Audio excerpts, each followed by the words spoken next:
சக்தி இவதான். ஆனா இவகிட்ட யாருமே எதுவுமே கேட்க மாட்டேங்கிறாங்க. சிவபெருமான் வந்து சூப்பரா அதை ஒண்ணுமே பேசாம வரும், எல்லாத்தையும் ரிசீவ் பண்ணிட்டு உட்காந்துருக்காரு. இந்த அம்மா கோவம் வந்துச்சு ஒரு வாட்டி. அவன் அப்பா வீட்டுக்கு போறான். யாரு? பார்வதி போறாங்க. போய் நின்று திரும்பி பாக்குறா, இந்த ஆள் சைலண்ட்ல போயிட்டாரு கண்ணை மூடிக்கிட்டு. அவளுக்கு இன்னும் கோவம் ஆயிடுச்சு. நேரா போறா, கூப்பிட வரவே இல்லை சிவன். கோபத்துல ஆடுறா. அவ ஆடி ஆடி ஆடி உடம்பெல்லாம் அருந்து விழிப்பா வெடிச்சா அண்ட பிரபஞ்சம் எல்லாம் வெடிச்சிரும். உடனே சிவகணங்கள் வந்து சிவன் கிட்ட சொன்னாங்க, யோ உன் பொண்டாட்டி அங்க ஆடிட்டு இருக்கா, உலகமே அழிய போகுது காளி அப்படி, உனக்கு என்னடி வேணும்? இந்த உலகம் உன்னை மதிக்கணும் அப்படித்தானே? இந்த உலகமே நாயகனாக நினைக்கிற நான் இதோ என்னை உன் காலடிக்க தருகிறேன் போதுமா அப்படின்னு தொம்முன்னு காலில் விழுந்துட்டாருங்க. அந்த அம்மா என்ன பண்ணிச்சு, ஆடிக்கிட்டே காலை வச்சுது பாருங்க சிவன் நெஞ்சில. அந்த சிலையில பப்பரப்பான்னு படுத்துட்டு இருக்கிறது சிவபெருமான். எந்த அரக்கனையும் மிதிக்கல, சிவபெருமான மிதிச்சிட்டு இருக்கிறா. நான் சாமியா நினைச்சு என்ன வந்து திரும்பி பார்க்கலன்னு சொல்றேன். என் சாமி என் காலடிக்கு வந்துருச்சு. அந்த உடனே கோபம் தனிஞ்சா, அந்த தனிஞ்சில அந்த இடம் தான் காளி. முதல்ல நாம் இருவர் நமக்கு மூவர், அப்புறமா நாம் இருவர் நமக்கு இருவர், அப்புறமா நாம் இருவர் நமக்கு ஒருவர். இப்ப நம்ம குழந்தைகள் கிட்ட கேளுங்க, நாம் தான் இருவர், நமக்கு எதற்கு இன்னொருவர்? ஒன்னும் இல்ல, ஒத்த பிள்ளையை பெற்று வச்சிருக்கீங்கல்ல, இன்னொரு ஒத்த பிள்ளை கல்யாணம் பண்ணி வச்சிருங்க, கதை முடிஞ்சிச்சு. அத்தை கிடையாது, மாமா கிடையாது, சித்தப்பா கிடையாது, பெரியப்பா கிடையாது, யாவனும் கிடையாது, எவ்வளவும் கிடையாது. செத்துட்டு அவங்களே எழுந்து அழுதுட்டு அவங்களே படுத்துக்கணும், யாரும் கிடையாது. எங்கன்னு போவோம்? உறவுகள் இல்லாமல் இருக்கிறோம் நாம். இதோ சேர்ந்து நிற்கிறோமே, இந்த சமூக உறவையாவது நாம் காப்பாற்றிக் கொள்ள வேண்டாமா? ஒரே மாதிரி ஒரு பிரச்சனை இல்லாம இருக்கணும்னா ஒரு இடம் இருக்குது, சுடுகாடு. சூப்பரா படுத்துக்கிறான், ஒரு மேட்டரும் கிடையாது, பிரச்சனையே கிடையாது, சூப்பரா இருக்கிறாங்க. பிரச்சனைகள் இருந்தால் பெண்களை பார்த்து சொல்லுகிறேன், ஃபீல் த பெயின். வலிக்குது இல்ல, ஃபீல் பண்ணு. உயிரோட இருக்கிறோம், அதனால தான் வலிக்குது. செத்துட்டா வலிக்காது, பரவாயில்ல வலிக்கட்டும். Suffering is optional. துயரம் என்பது ஆப்ஷனல் தான். இதுதான் தெரிஞ்சு போச்சு இல்ல. நீயா தேர்ந்தெடுத்தா சொத்தையா தேர்ந்தெடுப்ப. இறைவன் கிட்ட அந்த வேலையை விட்டுடு. அவர் உனக்காக மிக சிறப்பான ஒன்றை தேர்ந்தெடுத்து வைத்திருப்பார். அது வந்து சேரும் வரைக்கும் காத்திரு, அது வந்து சேரும் வரைக்கும் காத்திரு. ஏன் தெரியுமா? ஒன்ஸ் வந்துருச்சுன்னு வச்சுக்கேன், வந்தா போவாது, போவாது. உங்க அம்மாவை கேளுங்க, போவாது. உங்க அப்பாவை கேளுங்க, போவாது. அது வாழ்க்கை முழுக்க கூட இருக்கிறதுக்கு ஒரு 10 வருஷத்துக்கு அப்புறமா தான் வந்து தொலைட்டுமே. இந்த அம்மா சொல்றது கேட்டு வச்சுக்கோ, உண்மையா உருப்படுவார். இந்த 4 வருஷத்துக்கு உன் லைஃப் பார்ட்னரை இந்த வளாகத்துக்குள்ள தேடாத. அதுக்குள்ள போய் சிக்கிட்டேன்னு வச்சுக்க, இப்பவே ஏன் உன்னுடைய எனர்ஜியை வேஸ்ட் பண்ற? இப்ப இருக்கிறது வந்து படிக்கிறது, வாழ்க்கையில முன்னேறது, சம்பாதிக்கிறது, உன் கனவை நோக்கி பயணம் செய்யக்கூடிய அந்த வேலைகளில் மட்டும் இரு. மகிழ்ச்சியாக இரு, உற்சாகமாக இரு, முந்திக்கொள். இந்த சிண்டு நண்டு வாண்டு எல்லா பேச்சையும் கேட்க தொடங்கி இருக்கிற முதல் தலைமுறை அதுங்கதான் நம்மள ஆட்டி வைக்குதுங்க. எதையும் இல்லைன்னே சொல்ல முடியல, அவ்வளவு கொடுத்துக்கிட்டு இருக்கோம் அவங்களுக்கு. அவங்களுக்கு நிறைய இருக்கிறது என்ன தெரியுமா? விட்டமின். உடம்புல நம்ம எல்லா குழந்தைகளுக்கும் விட்டமின் கே அதிகமா இருக்குது, கொழுப்பு ரொம்ப அதிகம். அதுக்கு காரணம் நம்ம நிறைய கொடுக்கிற விட்டமின் எம். கொழுப்பு குறையணும்னா இன்னிலிருந்து விட்டமின் என் கொடுக்க தொடங்குங்க. என்னன்னா வேற ஒண்ணும் இல்லை, நோ. எது கேட்டாலும் நோ. நமக்கு கிடைச்சதா? சின்ன வயசுல நமக்கு கிடைச்சதா? 100 விஷயம் கேட்டா 75 விஷயத்துக்கு நோ சொல்லுங்க. 25 விஷயத்தை பார்க்கலாம் சொல்லி தள்ளி போட்டு வளர்த்து பாருங்கள். உங்களுடைய குழந்தை இம்யூனிட்டியோட வளரும். ஒரு விஷயத்தை நோண்டிக்கிட்டே இருக்க கூடாதுங்க, விட்டுறணும். நான் ஒரு விஷயம் சொல்லவா? செடி இருக்கு இல்லைங்க, நீங்க உரம் தானே போடுறீங்க, உரம் நாத்தமா தானே இருக்கு. ஆனா உள்ள பயிர் என்னங்க ரசாயன வேலை பண்ணுது? அதுல வரக்கூடிய மலர்ல அவ்வளவு வாசனை.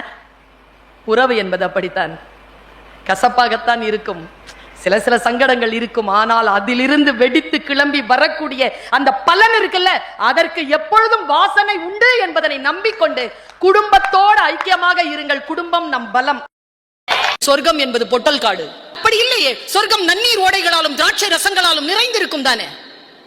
இல்லை, அவர்கள் சொர்க்கம் பொட்டல் காடுதான். அதில் நன்னீர் ஓடைகளும் அழகிய கட்டடங்களும் சுகந்த வாசமும் வீசப்பட வேண்டும் என்றால் அதை நீங்கள் இந்த பூமியிலிருந்து கட்டிக்கொள்ள வேண்டும் என்று சொல்ல. ரெடிமேடா எதுவும் கிடைக்காது. நரகமும் அப்படித்தான். நம் நரகத்தை நாம் தான் கட்டமைக்கிறோம், நம்முடைய சொர்க்கத்தை நாம் தான் கட்டமைக்கிறோம் என்று சொல்கிறது இஸ்லாம். ஏற்கனவே இருக்கக்கூடிய ஒன்றிலே நாம் நுழைய இல்லை என்கின்ற தெளிவு குழந்தைகளுக்கு நாம் தர வேண்டுமா இல்லையா?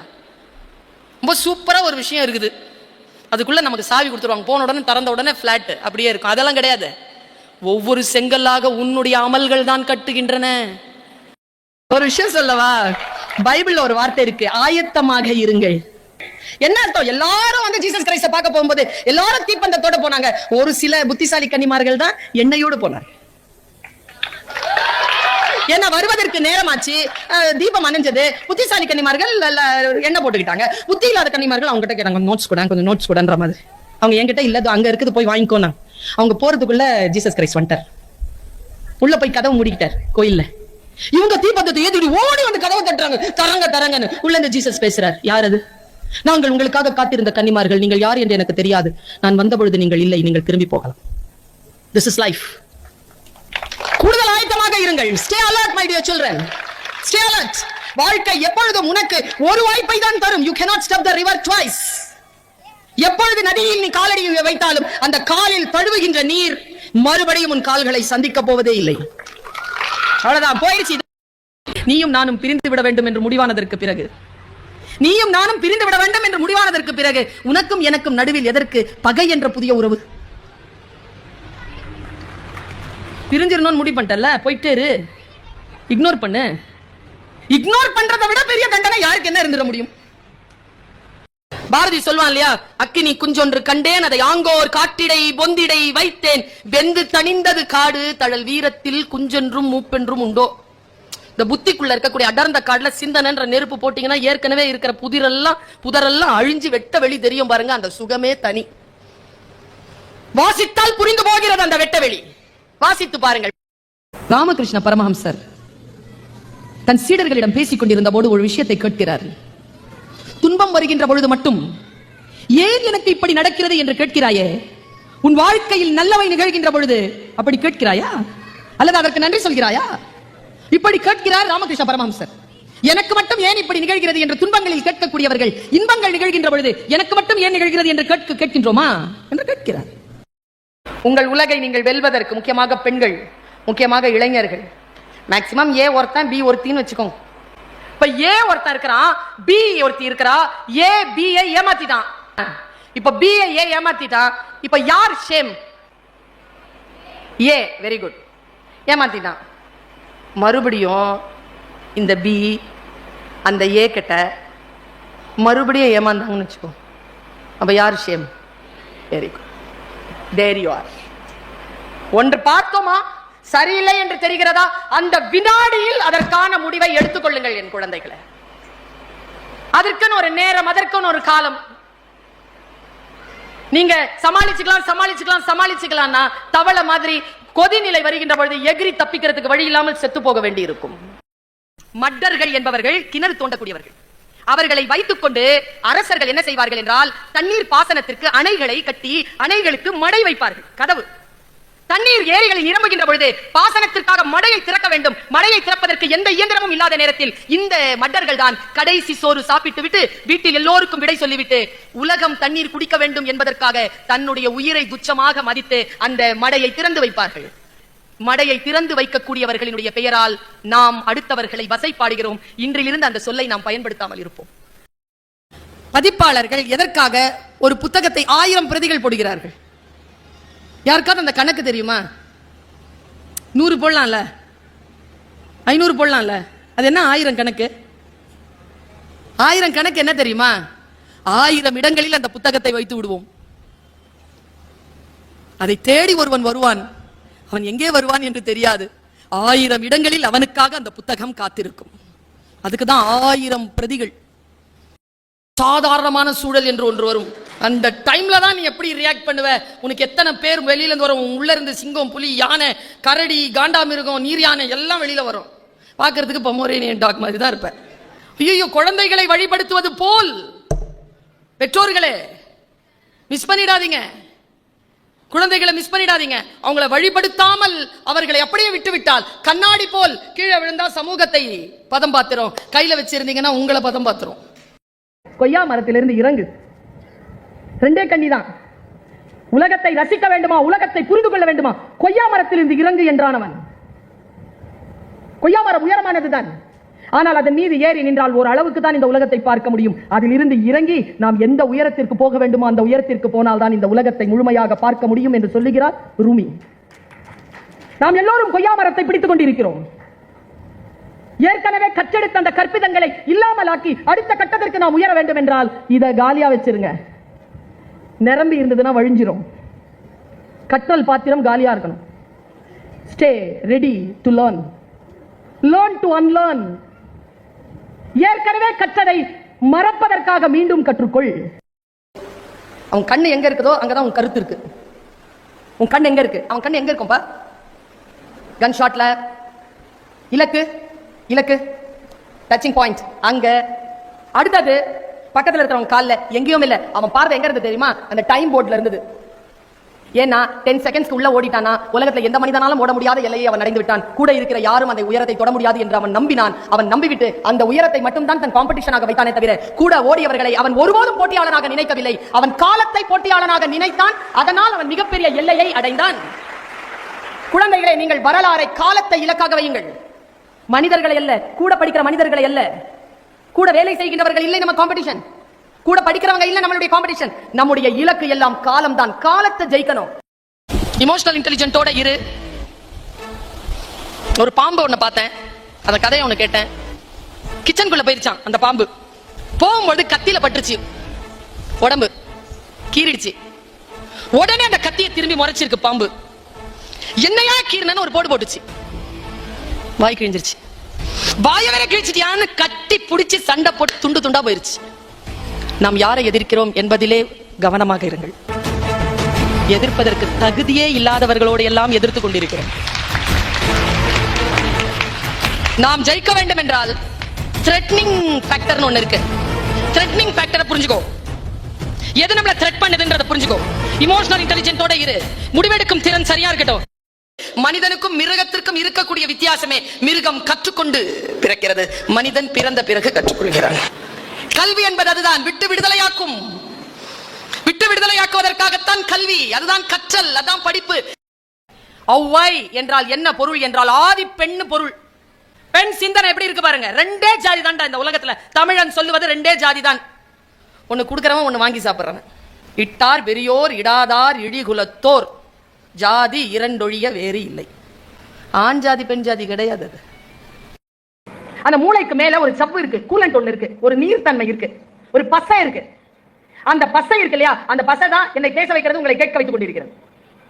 அந்த பசை இருக்குல்ல, அந்த பசையை வெப்பம் அடையாமல் பாதுகாப்பதற்காக தான் இந்த மண்டை. அந்த மண்டை வெப்பம் அடைஞ்சிடக்கூடாதுன்னு இயற்கை இந்த முடியை கொடுத்துருக்கு அப்படின்னு அவர் சொல்லிட்டு சொன்னார். இந்த மண்டைக்குள்ள இருக்கக்கூடிய அந்த கூலண்ட் இருக்குல்ல, அது காய்ந்தால்தான் கோபம் வருகிறது, அது காய்ந்தால் தான் வன்முறையில் ஈடுபடுகிறார்கள். அதனால்தான் பல பேர் சொல்றது கேட்டு, டேய் போயிரு என் மண்டை காயுது. அந்த கூலண்ட ஒருபோதும் காயாமல் நாம் பாதுகாத்துக் கொள்ள வேண்டும் என்றால் நம்முடைய தன்னுணர்வில் நாம் இருக்க வேண்டும். அந்த தன்னுணர்வில் நாம் இருப்பதற்கு, அந்த பேலன்ஸா இருக்கிறதுக்கான முயற்சிகள் தாங்க இத்தனை ஆட்டமும். மதம் அதற்கு தான், அரசியல் அதற்கு தான், சித்தாந்தங்கள் அதற்கு தான், இலக்கியங்கள் அதற்கு தான். என்னை நான் மற்றவர்களுக்கு பாதுகாப்பு இன்மையான ஒரு ஆயுதமாக மாறாமல் இருப்பதற்கான வழிமுறை தான். வள்ளுவனிடத்தில் கேட்டால் பெருசு எது தெரியுமா? உலகத்திலேயே, இந்த பிரபஞ்சத்திலேயே ரொம்ப பெருசு எதுனா பெண். பெண்ணின் பெருந்தக்க யா உல. இந்த உலகத்திலேயே பெண்மையை விட பெருசு வேற எதுவுமே இல்லடா. ஏன் தெரியுமா? கற்பெனும் திண்மை உண்டாக பெறின் என்று முடித்தான். கற்பு என்கின்ற அந்த நிலை, எத்தனையோ வார்த்தைகளை சொன்னாலும் கூட கற்பு என்பதற்கு முழுமையான, அந்த மரபு சொல்லுக்கு முழுமையான விளக்கம் என்பது வள்ளுவனை போல வேறு யாருமே சொல்லவில்லை. கற்பு என்பதற்கு முழுமையான விளக்கம் திண்மை, திண்மை, திட்பம், அந்த வலிமை, பெண்ணிற்கான அந்த வலிமை, அந்த கம்பீரம். நீங்க பாருங்களேன், வள்ளுவன் ரொம்ப நீட்டா சொல்ல. நான் ரொம்ப பெருமைப்படுறேங்க. நான் பெண்ணா பிறந்ததுக்கு ஏன் தெரியுமா? சீத்த பெண்ணா பிறந்தா பாருங்க. சீத்த பெண் இல்லையா? வள்ளலார் தான் ஞாபகம் வராரு. தடித்த ஒரு மகனை தந்தை அடிப்பின் தாய் உடன் அணைப்பள் பிடித்தொரு தந்தை அணைப்பன். என்ன அர்த்தம்? தப்பு செஞ்ச ஒரு பையனை அப்பா போட்டு அடிச்சாருன்னா அம்மா உடனே அணைச்சிப்பாளாம். ஏன்னா தாய் மனசு கூட ஒரு 2 அடி இவன் மேல பட்டாலும் பரவாயில்ல, பிள்ளைய காப்பாத்துவா. அம்மா அடிச்சான்னு வச்சுக்கோங்க, அப்பா என்ன பண்ணாரா, முதல்ல அம்மாவை பிடிச்சு பாரு, அப்புறமா பையனை காப்பாத்து வரா அப்படிங்கிறாரு வள்ளலார். நவராத்திரிக்கு கொலு வைக்கிறீர்கள், தயவு செய்து கொலு வைத்து சுண்டல் மட்டும் கொடுக்காம கொலு வைக்கிற பொம்மைகளை பற்றிய புராண கதைகளை, வரலாறுகளை இந்த குழந்தைகளுக்கு சொல்லுங்க. இந்த நாடு மிக சிறப்பான நாடாக இருக்கிறது என்றால் நம்முடைய புராதனமான கதைகளும் நம்முடைய வரலாறும் அடுத்த தலைமுறைக்கு நாம் கடத்த வேண்டிய மிகப்பெரிய பொறுப்பில் இருக்கிறோம். அப்படிப்பட்ட பொறுப்பில் இருக்கக்கூடியவர்கள் சிறப்பான தலைமுறையை பெறுகிறார்கள். திருவண்ணாமலை கோயிலுக்கு நான் போயிட்டு வந்தேங்க. அந்த கோபுரத்துல இருக்கக்கூடிய நிறைய சிலைகளை பார்த்து ஒவ்வொன்றும் ஒரு கதையை சொல்கிறது. என்னிடத்திலும் இல்லாத அற்புதமான ஒரு விஷயம் உன் கையில் இருக்கிறது, இளமை. உலகம் பணக்காரன் சொல்கிறான், என் அத்தனை சொத்தையும் நான் உனக்கு தருகிறேன், உன்னிடத்தில் இருக்கும் இளமையை மட்டும் நீ எனக்கு தர முடியுமா? நான் இப்படி மறுபடியும் கோடி மடங்கு சம்பாதித்துக் கொள்வேனே என்று சொல்கிறான். இந்த இளமையை பயன்படுத்த பலவீனங்களுக்கு நீ பலியாகாமல் பலங்களை பெருக்கிக் கொண்டே போனால் மட்டும்தான் வெற்றி. பலவீனங்களுக்கு பலியாகின்ற பொழுது இந்த வாழ்க்கை உன்னை தோற்கடிக்கிறது. யாருமே உன்னை காப்பாற்ற முடியாது. நீ மட்டும்தான் உன்னை காப்பாற்ற முடியும். நீ மட்டும்தான் உன்னிலிருந்து எழுந்து நிற்க முடியும். நமக்கு என்று விதிக்கப்பட்ட ஒரு உயரம் இருக்கிறது. அந்த உயரத்தை எட்டாம செத்துறாதீங்க. ஒரு முறைதான் வாய்ப்பு வாழ்க்கைங்கிறது. பாரதியுடைய பாஞ்சாலி சபதத்தில் சொல்லப்படுது, அவர் உன்னை வைத்து தன்னை இழக்கவில்லை, தன்னை வைத்துதான் உன்னை இழந்தார் அம்மா. பாஞ்சாலி சொன்ன மந்திர சொல் என்ன தெரியுமா? நாயகர் தான் தம்மை தோற்ற பின் என்னை நல்கும் உரிமை அவருக்கு இல்லை. பாட்டுல சொன்னாங்க, தோற்றவன் புலை தாயத்திலே விலைப்பட்டவன் அவன், புவியாளும் துரோபதன் கண்ணி நான் போ சொல்லு, வர முடியாதுன்னு சொல்லு. அப்புறமா தான் துச்சாதனன் அழுப்புறாங்க, புடிச்சிட்டு வராங்க, எல்லாம் கூட்டிட்டு போறாங்க. எல்லா திமிரல் தான். எதுவுமே நான் ஒரு விஷயத்தை சொல்றேங்க மந்திரமா, நீங்கள் உடன்படாத வரைக்கும் எதுவுமே உங்களுக்கானது இல்லை. நீங்கள் உடன்பட்டால் தான் அது உங்களுக்கானது. நீங்கள் உடன்படவில்லை என்றால் அது வெறும் வன்முறையானது தான். பாரதி இப்படி கேட்கிறான், சக்தி அப்படின்னு கூப்பிட்டான். பராசக்தி முன்னால வந்துட்டான். காணி நிலம் வேண்டும் பராசக்தி, காணி நிலம் வேண்டும். அங்கே தூணில் அழகியதாய் நான் மாடங்கள் துய்ய நிறத்தினதாய் அந்த காணி நிலத்திடையே ஒரு மாளிகை கட்டித்தர வேண்டும். அங்கே கேணி அருகினிலே தென்னை மர கீற்றும் இளநீரும் 10-12 தென்னை மரம் பக்கத்திலே வேண்டும். நல்ல முத்துச்சுடர் போலே நிலா ஒளி முன்பு வர வேண்டும். அங்கே கத்தும் குயிலோசை சற்றே வந்து காதில் பட வேண்டும். நிறுத்திட்டு அம்மனை பாக்குறான். அம்மன் பாக்குறா, வேற என்னடா வேணும்? என் பாட்டு கலந்திடவே அங்கே ஒரு பத்தினி பெண் வேண்டும். அப்புறமா மனைவி வந்துட்டா, இலக்கு மறந்துடக்கூடாது. எங்கள் கூட்டுக்களியினிலே கவிதைகள் கொண்டு தர வேண்டும். சரி, கவிதையும் வந்துருச்சு, நான் போட்டுமான்னு கேட்கிறாங்க. அம்மா எல்லாம் கிடைச்சிருச்சு, நீ போவாத. அந்த காட்டு வெளியினிலே சரி, என்னை யாராவது டிஸ்டர்ப் பண்ணா அதுக்கு அம்மா உந்தன் காவல் உற வேண்டும். அம்மா கேக்குறா, டேய் உன் கூட நான் நின்னுட்டேனா, உனக்கு செக்யூரிட்டியா நின்னுட்டேனா, இந்த உலகத்தை பாத்துக்க வேணாமாடா? பாரதி சொன்னான், அம்மா நீ என்ன பாத்துக்கோ, நீ பாக்குறல்ல அந்த வேலை, அத என் பாட்டு பாத்துக்கோன்னாங்க. பல குடும்பங்களுக்கு பூனைக்கு முதல் குட்டி பத்தியம் என்பார்கள். சயின்டிபிக்கா அது நிஜமா பொய்யா என்று எனக்கு தெரியாது. ஆனால் பல குடும்பங்களுக்கு அண்ணனும் அக்காவும் பத்தியமாகி போய் இருக்கிறார்கள். அவர்களை போய் ஒரு வார்த்தை சந்தித்து பேசி விடுங்கள். எனக்கு ஒரு அண்ணன், ஒரு அக்கா, ஒரு தம்பி, ஒரு தங்கச்சி. எனக்கு அண்ணனுக்கு தங்கச்சியா இருக்கிறது அந்த பிளேவரும் தெரியும், அக்காவுக்கு தங்கச்சியா இருக்கிறது தெரியும், தம்பிக்கு அக்காவாக இருக்கிறது எப்படின்னு தெரியும், தங்கச்சிக்கு அக்காவா இருக்கிறது எப்படின்னு தெரியும். 4 பிளேவர், 4 கலர், 4 ஷேடு. முடிந்தால் போய் பற்றிக் கொள்ளுங்கள். நம்மில் பல பேருக்கு கவனம் இல்லை. எதை பாதுகாக்க வேண்டும்? எந்த பேனாவையும் முழுசா எழுதி முடிக்கிறது இல்ல, எந்த பென்சிலையும் முழுசா பயன்படுத்துறது இல்ல, எந்த புத்தகத்தையும் முழுசா படிச்சு முடிக்கிறது இல்ல. ஒரு புத்தகத்தை கையில் எடுத்தால் படித்து முடிக்கக்கூடிய, நான் எப்பவுமே சொல்லுவேன், கையில் தாயை கையை பிடித்துக் கொண்டு சாலையை கடக்கின்ற சிறுமி போல என் பையில் எப்பொழுதும் 2 புத்தகங்களாவது இருக்கும். கவனத்தை சிதறடிக்காத 2 விஷயம் தாங்க. ஒன்னு வாசிப்பு, ஒன்னு திடலில் விளையாட்டு. 2 நேரத்துல நீங்க 2வது சிந்தனைக்கே போக முடியாது. இன்னும் புனிதமான விஷயங்கள், ஒன்று உடலை முழுமையாக கொடுப்பது, இன்னும் ஒன்று புத்தியை முழுமையாக கொடுப்பது. இந்த 2லுமே உடலையும் புத்தியையும் உறுதி செய்யக்கூடிய இளைஞர்கள் இன்றைக்கு தமிழகத்திற்கு தேவைப்படுகிறார்கள். இந்த சகோதரியின் மிக தாழ்மையான வேண்டுகோள், தயவு செய்து வாங்குகின்ற புத்தகத்தை படித்து விடுங்கள். எழுதுறாங்க, ஒரு பையன், ஒரு துரோகம் நடக்கிறது, 2 பேர் இருக்கிறார்கள் என்றால் முதல் துரோகம் நடக்கும் பொழுது வெட்கப்பட வேண்டியது முன்னால் இருக்க வேண்டியவன். நம்பினேன், துரோகம் செஞ்சான், வெட்கப்பட வேண்டியது அவன். திரும்பவும் அவனே வந்து அதே துரோகத்தை செய்தால் வெட்கப்பட வேண்டியது அவன் இல்லை, நான் என்று சொல்லி எழுதினான். நாம வெட்கப்படணுங்க. ஒரே இடத்துல ஏமாந்துட்டு இருப்பீங்க. யார் சாதனையாளர்கள் தெரியுமா? தவறே செய்யாதவர்கள் இல்லை சாதனையாளர்கள். ஒரே தவறை திரும்ப செய்யாதவர்கள் தான் சாதனையாளர். எங்க தோக்குறோமோ அங்கேயே தோத்துட்டு இருக்க கூடாது. எங்க தோக்குறோமோ ஜெயிச்சிட்டு தோத்த இடத்துக்கு வந்து சொல்லணும், இங்க பாரு ஜெயிச்சு நிக்கிறேன். வாழ்க்கைக்கும் வகுப்பறைக்கும் இருக்கிற ஒரு வித்தியாசம் என்ன தெரியுமா? வகுப்பறை பாடம் நடத்திட்டு தேர்வு வைக்கும். வாழ்க்கை இருக்குல்ல, அது முதல்ல எக்ஸாம் நடத்திட்டு அப்புறமா பாடம் நடத்தும். அடுத்தவங்களை பார்த்து எப்பவுமே காப்பி அடிக்கப்படாது. ஏன்னா ஒவ்வொருத்தருக்கும் கொஸ்டின் பேப்பர் வேற வேற. அன்பினால் ஆகுவது உண்டோ பிரிதின் நோய் தன்னோய் போல் போற்றா கடைனா தப்பில்லை. குரல் அப்படி வரல. அறிவினால் ஆகுவது உண்டோ பிரிதின் நோய் தன்னோய் போல் போற்றாக்கடை. ஒருத்தி கஷ்டப்படுகிறாள் என்றால் அது தாயாக இருந்தாலும் தந்தையாக இருந்தாலும் அந்த கஷ்டத்தை தன் கஷ்டமாக உணர்ந்து கொள்வதில் புத்திசாலித்தனம், அன்பு அல்ல. அது பெற்றோர்களின் ஆசீர்வாதம் கிடைக்கும் என்பதனால் சொல்லுகிறேன். அறிவுடன் இருப்பது என்பது அன்புடன் இருப்பது. மதம் என்பது எப்படி பேர் வச்சான் பாரு, எப்படிதான் பேர் வச்சானோ. மதம்னு தமிழ்ல மதம்னு பேர் கிடையாதுங்க, மார்க்கம்னு பேரு, சமயம்னு பேரு. சமயனா காலம், சமைதல் என்றால் பக்குவப்படுதல்னு அர்த்தம். ஆன்மீக பயிற்சி இருக்கக்கூடியவர்கள் பக்குவமாக இருக்கணும். இவர்கள் எல்லாம் ஏன் நம்மை விட உயர்ந்தவர்கள் தெரியுமா? நாம் எல்லாம் புத்திசாலிகள், ஆனால் இவர்கள் நம்மை விட மேலானவர்கள்.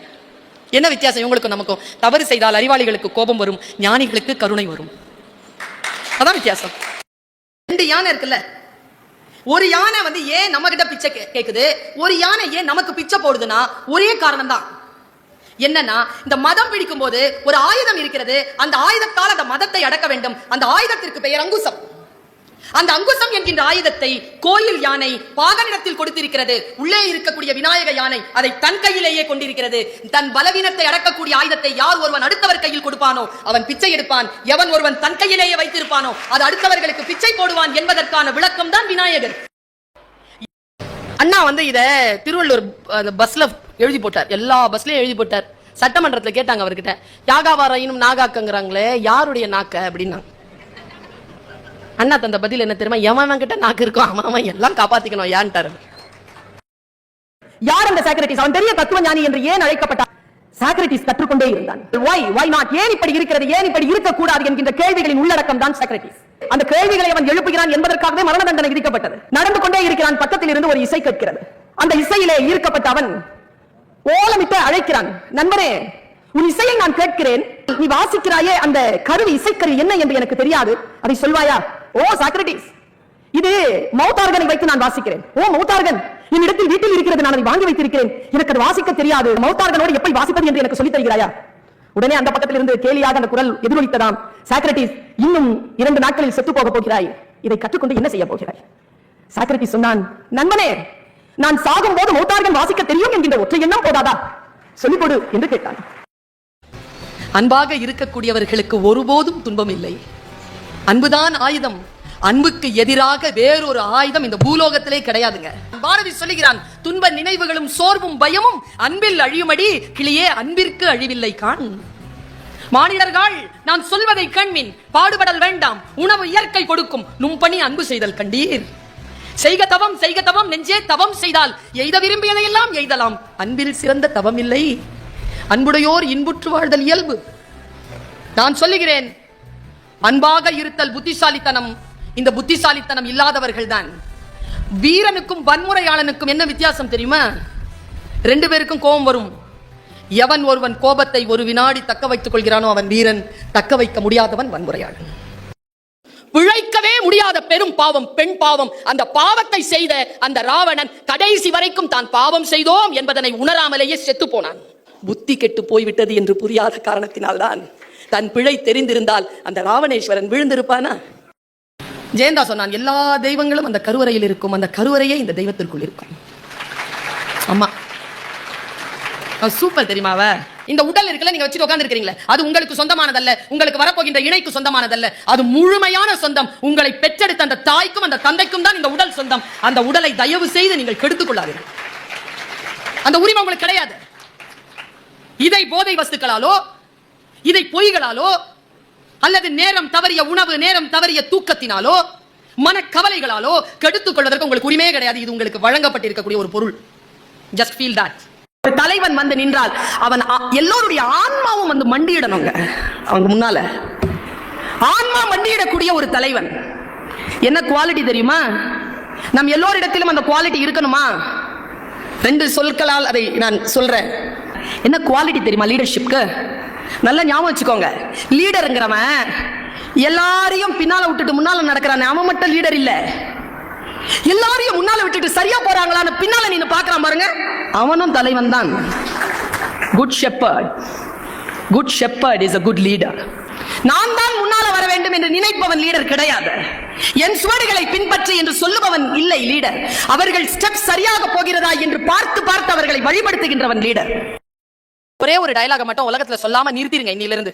இங்க பாருடா, என்னைய என் பொண்டாட்டியை நீ பாத்துக்க வேணாம், நீ நல்லா படிச்சு நல்லா ஆளாயி நீ நல்லா இருந்தா போதும் அப்படின்னு சொல்லிடாதீங்க. அவன் அதை நம்பி அப்படிதான் இருக்கிறான், கண்டுக்கிறதே இல்ல.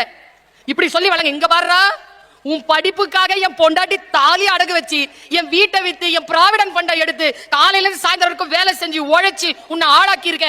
என்னையோ என் பொண்டாட்டி என் பிள்ளைங்களையும் கடைசி வரைக்கும் நீ தாண்டா பாத்துக்கணும் என்கின்ற பாண்டேஜ குழந்தைகளுக்கு உருவாக்குங்கள். தந்தை பெரியார் ஒரு வார்த்தை சொல்றார், உன் சரித்திரத்தை விட உன் முன்னோனின் அறிவை விட உயர்ந்தது உன் புத்தி, அதை சிந்தி. இப்படி சொல்ற ஒரு தமிழ் மரபு நம் மரபு. அப்பன் தோண்டிய கிணறு என்பதற்காக உப்பு தண்ணீரை குடிக்க முடியாது. இப்படி சொல்லுகின்ற ஒரு மரபு இந்த உலகத்தில் வேறு எங்கே இருக்கிறது பாருங்க. வினாடிகள் தான் தவறிழைக்கின்றன, தண்டனையோ யுகங்களுக்கு கிடைக்கிறது என்று சொன்னார். வினாடிகளை காப்பாற்றிக் கொள்வதன் மூலமாக தலைமுறையை காப்பாற்றிக் கொள்ளலாம். அது கோபமாக இருந்தாலும், ஆசையாக இருந்தாலும், புன்னகையாக இருந்தாலும். ஒரு நிமிடம் வன்முறையாளனும் வீரனும் யார் தெரியுமா? உடனே அடிக்கிறவன் வன்முறையாளன், ஒரு வினாடி நிக்கிறவன் வீரன். ஒரு வினாடி அதை அந்த கண்ட்ரோல்ல நிக்கிறான் பாருங்க. அந்த வீரம், அந்த புத்தி, அந்த ஞானம் இருந்தால் சொல்லுக்கான பொருள் புரிந்து போகும். மூத்தோன் சொல்லை மதிப்போம், அந்த சொல்லின் பொருளை உணர்வோம்.